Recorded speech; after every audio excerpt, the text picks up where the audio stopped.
Hello everyone, good afternoon, welcome back to my channel Debashree's life. ছোটো ছোটো disposal কাপের মধ্যে আমি আইসক্রিম স্টিক নিয়ে নিয়েছি। তো তোমরা বুঝতেই পেরে গেছো যে আমি কী বানাচ্ছি। তো এখানে আমাদের বাড়িতে অনেকগুলি দুধ রয়ে গেছিলো, সেই দুধগুলিকে ভালো মতন জাল দিয়ে নেওয়া হয়েছে, দিয়ে দেওয়া হলো চিনি আর ইলাচি পাউডার। তো আজকে আইসক্রিম মানে কুলফি আইসক্রিম বানানো হচ্ছে, মালাই কুলফি। তো এখানে অল্প পিঞ্চ অফ কফি নিয়ে নেওয়া হয়েছে, আর এখানে দুধের সঙ্গে এটাকে মিক্স করে নিয়ে তারপরে এই বেশি দুধের সঙ্গে এটাকে মিক্স করে দেওয়া হলো আর কি।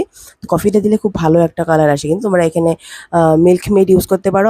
আমি কিন্তু এখানে আমুলের গুঁড়োটা ইউজ করেছি দুধের মধ্যে। তো খুব সুন্দর একটা ঘন টেক্সচার ক্রিয়েট হয়েছে আর কি। তো এখন এখানে ছোট ছোট কাপগুলির মধ্যে এটাকে বেড়ে নেওয়া হচ্ছে।